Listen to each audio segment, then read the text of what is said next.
so I'm going to stick up here for a Q&A. If you have a question, raise your hand. Jim will pass you the microphone. You need to speak in the microphone, otherwise we won't hear you in the video. So please raise your hand, wait for the microphone.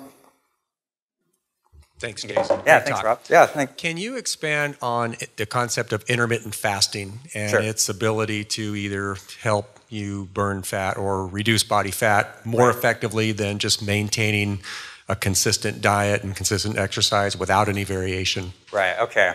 Okay, so to expand on metabolism, the question was about intermittent fasting. Your metabolism has two phases. There's the anabolic phase, which is where you're absorbing food and building tissue, and there's the catabolic phase when you're breaking tissue down. So you can think of the metabolic process as the balance between these two processes. Now, when you intermittent fast, or when you go a period without food, you're no longer digesting and absorbing, your body releases a hormone called growth hormone, and this preserves your muscle tissue and releases body fat, which for the most part is a good thing. So your body is actually adapted for intermittent fasting.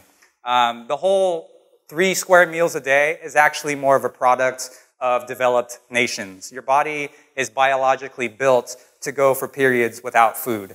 Now, I wouldn't suggest intermittent fasting for longer than a 24-hour period. In fact, a lot of people would benefit from going just maybe a 12-hour period. So you can think of the time from when you go to bed and maybe prolong your first meal or your break fast, which is breakfast, when you break the fast, first meal of the day, to later in the day versus first thing in the morning. So intermittent fasting has its health benefits, both from a fat loss standpoint and increasing your growth hormone, which has anti-aging properties. Yeah, you're welcome.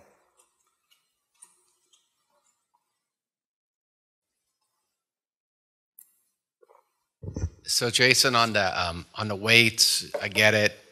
We got to lift weights now, right. But for a man who's say 53, for instance, like, I don't know, how much minimum to make it not like optimal, but at least like 3 days a week for half hour, or what's your guidance on how much? Well, if you look at the individual body parts, a muscle thoroughly trained can recover within 72 hours. So you can think of it as every 3 days you're able to train the same muscle group. That doesn't mean you have to, but your body is able to withstand that, even with hard training. So I typically recommend trying to hit the major muscle groups twice per week. So depending on how you set up your training, some people like to do shorter sessions, such as a half hour.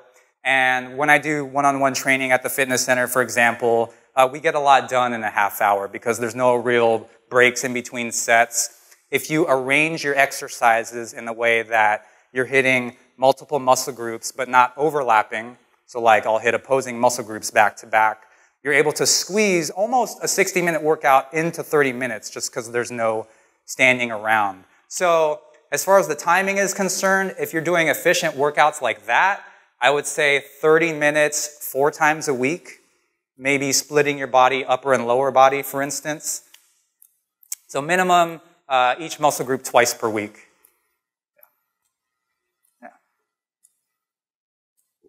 I read some years ago about resistant weight training where you move the weights really slowly, very slow up, very slow down. What's the current thinking on that versus other methods for best results? Yeah, super slow. I wouldn't go to that extreme because the super slow method is something like 10 seconds up, 10 seconds down, 20 second total. It has a benefit in the sense that it is controlling the weight versus like using momentum or inertia to get the weight lifted. So it does have that benefit. I think it's too far in the opposite extreme. What I say is I want you to lift under control because it's not how much you lift, it's how you lift it. So as you're lowering the weight especially, you want to lower it under control. So think control. I don't like to set a timer or count seconds. I would say super slow is a little bit too far in the other extreme, but it is better than just jerking the weights up. Yeah.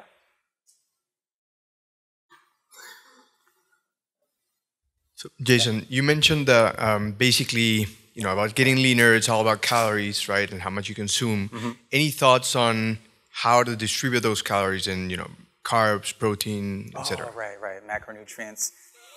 I tend to shoot for balance because depending on what your activity level is and the type of exercise you do, an endurance athlete, for example, might need more carbohydrates for fuel. Or really anyone that's physically active, because you're using carbohydrates when you exercise. So you can get away with more carbohydrates the more physically active you are. Now, if I'm sitting at home with the flu, I don't need as many carbs because I'm just going to be in bed. So I tend to shoot for, well, at that point, I have no appetite, but I would tend to shoot for more greens, which are lower density carbohydrates, because I'm not active. So I think carbohydrates are the one variable to shift. You can leave your proteins and essential fats basically fixed, but carbohydrates can be as much as 50% of your total calories if you're physically active, less if you're not active. Yeah.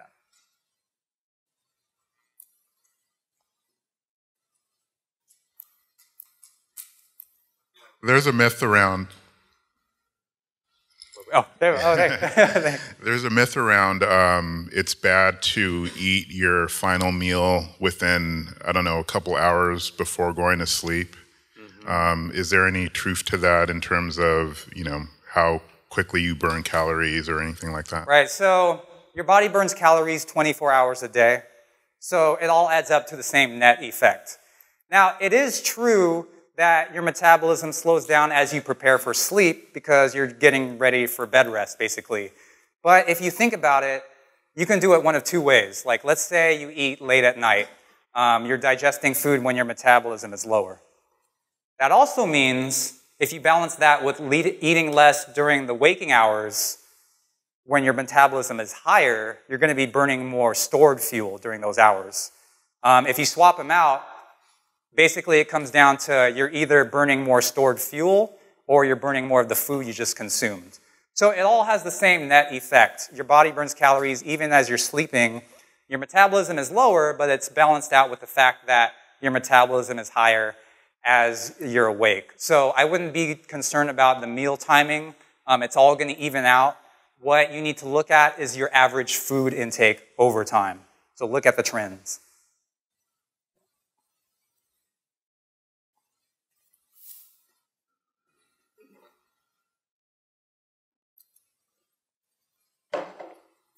So I've heard a lot of people talk about genetics hindering their efforts to lose weight or get in shape. Compared to diet and exercise, which is what you talked about today, what do you think the trade-off is right there? Genetics are always a reality, and it's always a combination of the two factors. You can almost say it's kind of 50-50, although I would say that if you change your habits enough from the diet and exercise end, you can actually kind of increase the percentage of how much your environment is contributing to your results. So we all have genetic advantages and disadvantages, so it might as well take advantage of them. But that's what you have to start with. So your environment can, you can tip the scales in your favor by doing the right things, and that's all we can really do anyway. So might as well maximize the things you can control and utilize your genetic advantages. Let's go, Roy. So you mentioned the frustration that comes with today's popular fitness publications and trying to get information. Where is your favorite source of information? Ooh, that's a great question. All right, so not very sexy, but I tend to read scientific journal articles, which are nothing like fitness magazines. There's no pictures. There's all sorts of industry jargon or terminology. That's where I get my information. As far as how that translates into things that are more available to the consumer, I would kind of look at the source of the information that you're getting from the materials that you might have available to you. But for me personally, because I do this as a profession, I get the most accurate information from scientific journal articles. So unfortunately, you kind of have to filter through things you read on the internet or fitness magazines. So not sure I have a better answer than just, the science that's available to us as fitness professionals. Yeah. Not Instagram.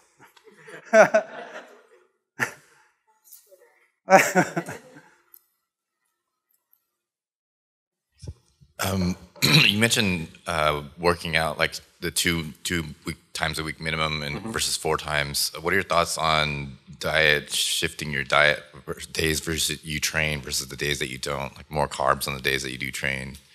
Yeah, that's definitely a good one. So yeah, definitely you'll be able to eat more on the days you train. Not a whole lot.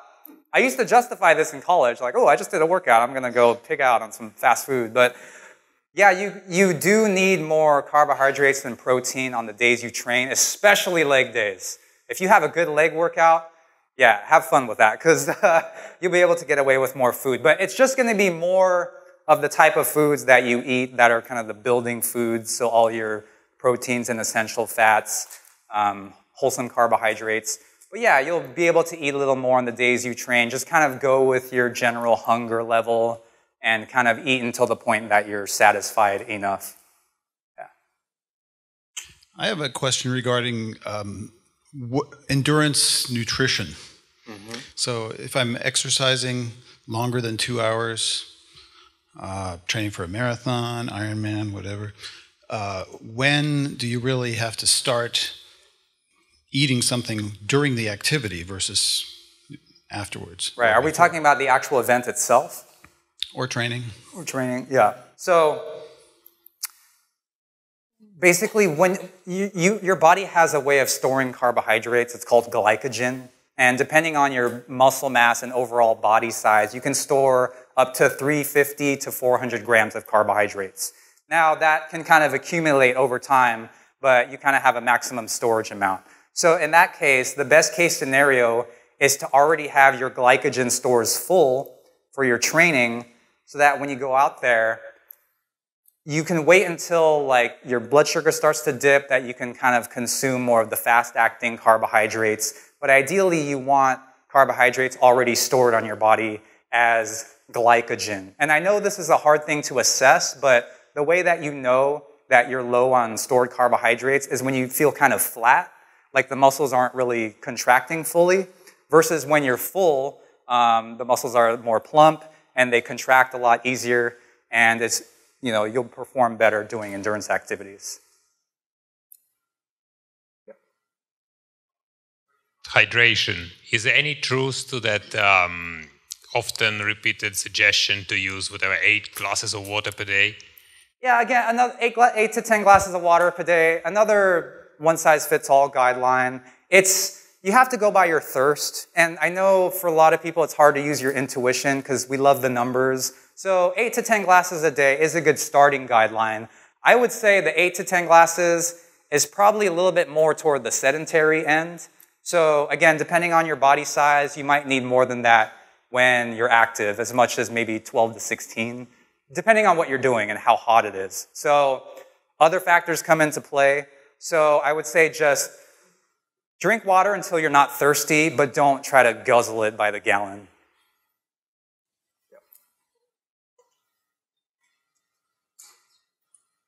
Jason, of all the popular diets out there, which one would qualify for Jason's stamp of approval? Yeah.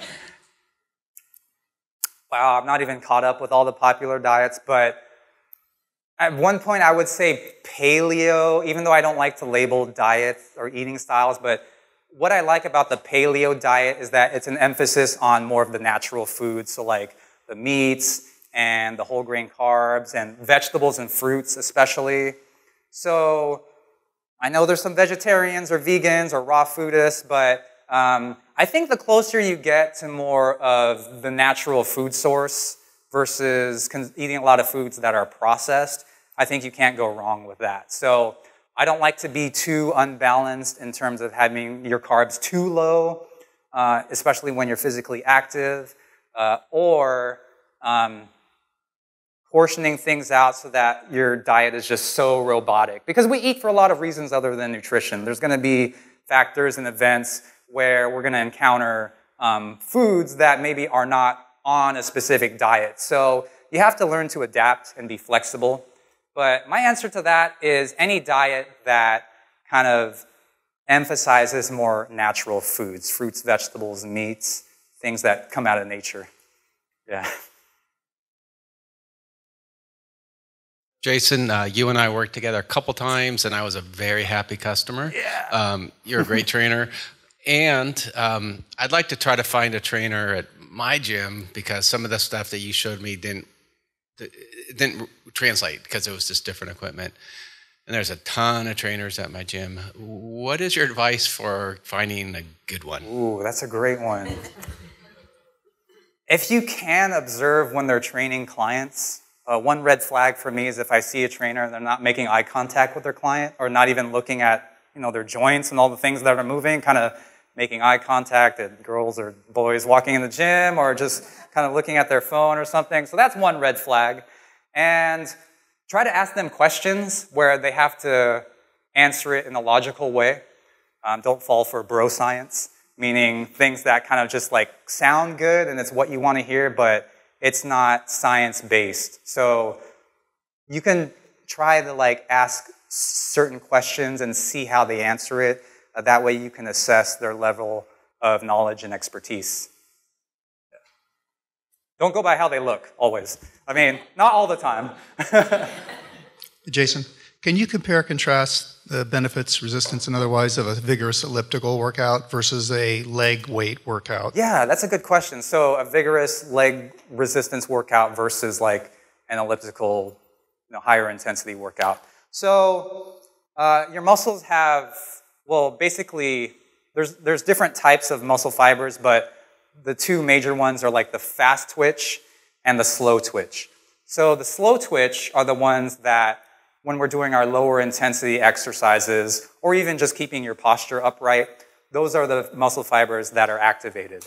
The fast twitch comes into play when you need more power or speed or even extra resistance. So let's say you're going at an elliptical at a faster speed. To your muscles, it's actually the same as increasing the resistance. Because when you increase the resistance, you are going to be moving slower, but your muscle fibers are actually contracting faster in order to overcome that resistance. So, in my opinion, speed has a limiting point. You can only go so fast to the point where, that's just your limit of speed, or you're starting to risk injury. So, from that point, increasing the resistance still activates the fast twitch muscle fibers, but it's doing it in a safer and more controlled way. So, getting to your question about the elliptical versus leg workouts, the cross trainer that we have in our fitness center, it has a limited range of motion. It doesn't go full incline where you're able to flex and extend your hip and go downward. You would need to do more like a stair climber for that, or doing more of a squats or any of the knee bending motions. So the range of motion is another factor. A lot of cardio exercises do not go through a full range of motion. So that's where a leg workout can kind of fill in those gaps. And I'm not down on cardio at all. I just think we need to kind of tip the balance so that we have the best of both. Don't spend all your time in the gym doing just steady state cardio. Incorporate some resistance because it's still going to have a fat burning advantage, both in the short term and in between workouts.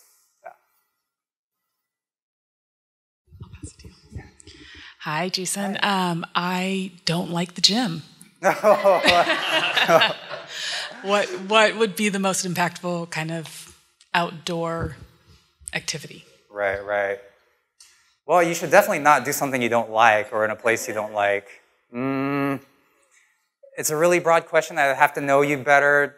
Do things that are fun and that you'll actually stick to, because consistency is the key. So if you want to make it social, or just do something that you enjoy. So think of exercise as a continuum. I know we talk about weights versus cardio, but it's really all about moving your body. Motion is lotion. So for your joints. So So move your body, incorporate resistance when you can. Maybe that's going up a hill. Yeah, you got to be a little bit more creative in the environments that you use, but we can talk a little bit more, get some ideas for you. Okay, any general guidance on increasing flexibility? Okay. All right, so full range of motion resistance training does increase your flexibility because you are training through a full range of motion. Now, as far as where stretching fits in, the best way to warm up for physical activity is doing more dynamic stretches. So like, let's say I'm doing a leg workout, I might do kind of some inward and outward leg swings or forward and back. So instead of doing like static stretches, you would want to keep it dynamic because you're getting ready to move your body. And then afterward, you would want to do more of the static stretches. So like holding your leg up either on a chair or on your back with your legs elevated. And the key to flexibility, I don't even like the word stretching because it implies that you're taking it beyond the range of motion. All you need to do is take your muscle to the lengthened position and relax in that position. So, hamstrings, the back of the thighs are one thing that tends to get tight as we sit a lot. Chest is also something because we're hunched forward a lot, so you want to open that back up and kind of relax in that position. So relax in the lengthened positions after your workout or throughout the day. That's the best way to keep your flexibility up. There is a disadvantage to being too flexible, which is, I just opened up another. Okay, let me expand on that. So ballerinas, for example, are extremely flexible, but it comes at the cost of actually stretching their ligaments, which are the things between the bones. So the reason you don't want to do that is because you need stability for strength and basically, keeping your body aligned. So for them, that's a worthy trade-off for being a ballerina because they need to be extremely flexible, but it's really the Goldilocks principle. You don't want to be too tight, but being too flexible actually decreases your strength and stability. So it shouldn't be painful. Hey, Jason. So if we make the assumption that a lot of us out here today and in the world more broadly aspire to do things like lose weight and get leaner, there's a lot of people that struggle with that. And right. As much as there's an aspiration, there's the gap and there's the reality. So in your experience, working with a lot of clients, what do you see as the most important factors for success in the people who actually make it and are successful in losing the weight and becoming more of a leaner lifestyle type people as opposed to those who struggle and never quite make it? Right, so that's a great question. I would say the main thing, get rid of the all or nothing mentality. Your life is a continuum. Fitness happens to be a part of your life. There are other things that you need to be doing or that, other parts of your life. So ideally, you want to get to the point where your fitness and your health becomes a part of your life. It doesn't become your life. Now, I lived this life for a long time, and I found a healthier balance where I'm still able to go do fun things and not have to worry about not getting my full workout time or occasionally missing a workout or, breaking my diet if I'm ever on one. You want to be able to go into any environment or situation or psychological mindset where your health is still on your mind. So instead of the all or nothing mentality, think of this all as a spectrum and a continuum. If you happen to slip, whatever your idea of slipping is, you can just get right back on. There's no reason to keep spiraling down because once you pick back up, the results will move back up in your favor. So that would be my recommendation for that. And that's the key to success that I've seen. Yeah. Hello. Hey, so kind of on that note, is it true that your body tries to maintain your weight? So, if you work out, your body's trying to consume the same amount of calories. Right. And if that's true, then how do you, lose the weight? Do you have to follow that less than 500 calories rule, or is there some other, is that a myth? Okay, two good questions. So the first one about does your body try to maintain a stable body weight? Yes, but it's not absolute. Again, it's going to be a mix of your genetics and your environment. So you can adjust what they call your set point, which is the level that your body tries to stay at. You can adjust it to a lower level if you want to. It's going to take some lifestyle adaptation. It might even require a change in your environment in some way, maybe making exercise more convenient for you and that you're more likely to do it, and getting rid of like a lot of those trigger foods like I mentioned. So yes, your body tries to maintain a stable weight, which is why we don't fluctuate a whole lot, but I could definitely tell you that you can adjust it in your favor, or at least kind of meet somewhere halfway. And it all depends on your environment, and it's really about building habits. Now, as far as the eat 500 calories less per day, I wish I had a visual on this, but the reason why that's ridiculous is, okay, so the theory is that to burn a pound of fat, you need to burn 3,500 calories, which is how many calories a pound of fat contains. So like, the theory is if you eat 500 calories less for a week, 7 times 500, 3,500, you'll lose a pound of fat. The reason that doesn't work in the real world is because if you extrapolate that over the course of a year, 52 weeks a year, let's say you take 2 weeks off, eventually, year after year, you would disappear because there would be nothing left to lose. So the reality is that if I lower my calorie intake to a certain level, my body fat and body weight will come down, and now I reach a new steady state. So now I'm at a new level. So what you're essentially doing is adapting to a lower intake, which will lower your body fat down, but it'll also, you'll hit a plateau, which is not a bad thing. You just have to maintain that calorie level to maintain that lower body fat percentage.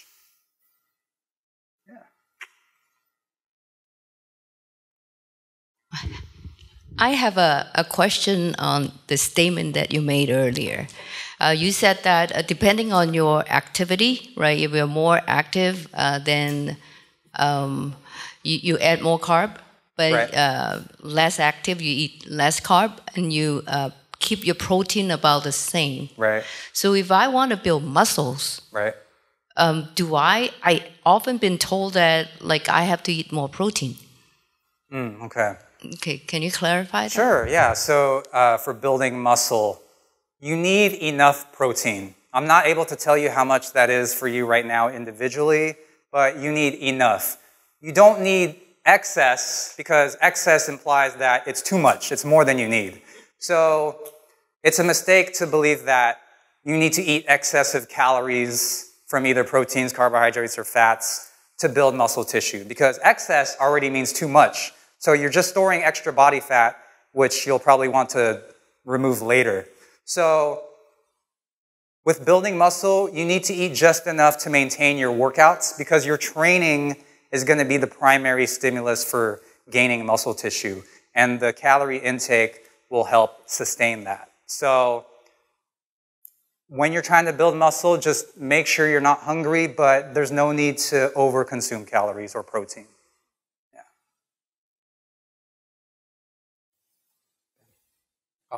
Okay, we got about 5 minutes, and I could actually chat up front if anyone wants to stick around after one. It's a challenging job, lots of hours and a long commute each way, so getting her to get to the gym or do any workouts is really a problem the last few months. There is something she has on her phone called 7-minute workout. I've heard of that. What's the expected efficacy of following that type of approach? Yeah, I've heard of the 7-minute workout. I don't know the specifics of it. There's a lot of workouts out there to follow, but it's a matter of individual preferences. I mean, if someone is just super busy and that's what they can do, then do it. There's nothing magical about it. All of the kind of like, fitness trends are really kind of just marketing names. I mean, I look at exercise as like you're moving the body against resistance. So I'll use whatever tools are available to me. If I'm limited to less than 10 minutes, I'm sure going to get a lot out of that time. So I'm sorry I don't know the specifics about the 7-minute workout. I would say the efficacy depends on how many muscle groups are you working out at one time. I'm guessing it's going to involve a lot so that you're able to get a lot of activity in that short period of time. But it's always going to be better than not doing it.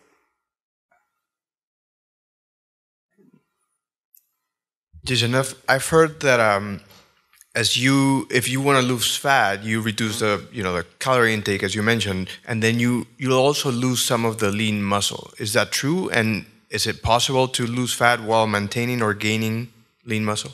Okay. Yeah, good question, and I'll clarify. So there's your lean body mass, which is not just your muscle mass. The lean body mass is muscle, bone, all the organs, everything except body fat. And then there's muscle tissue. So it's technically true that you do lose lean body mass as you decrease your body fat, but I'm not too concerned about that because the reason why that extra lean mass exists is to maintain all that extra weight and body fat. So you're not going to lose muscle tissue as long as you're keeping your workouts, and especially your resistance workouts, consistent. The mistake a lot of people make is that they prioritize losing fat and they forget about keeping their muscular activity. So you want to keep that up as you're decreasing your calories because it's the training that's going to maintain your muscle mass, not the calories. Yeah. All right. One or two more, and then like I said, I'll stick around here past the hour if you want to chat. Two more. Abby? Hey, Jason. So speaking of eating and nutrition, you were saying eat foods that satisfies. Mm-hmm. And some of us feel satisfied after they eat until they're not hungry or feel full, or like myself, I eat till I hate myself. Because the food is tasty sometimes, and you don't want to stop because it doesn't hurt yet. So, any advice on how to gauge servings and quantity and the balance of how yummy the food is and you want to eat more of it versus I'm going to put something pretty disgusting in front of me and only eat a little bit because it's not exciting? Well, to me, foods that are truly satisfying, like for me, it's like a steak and potato veggie meal.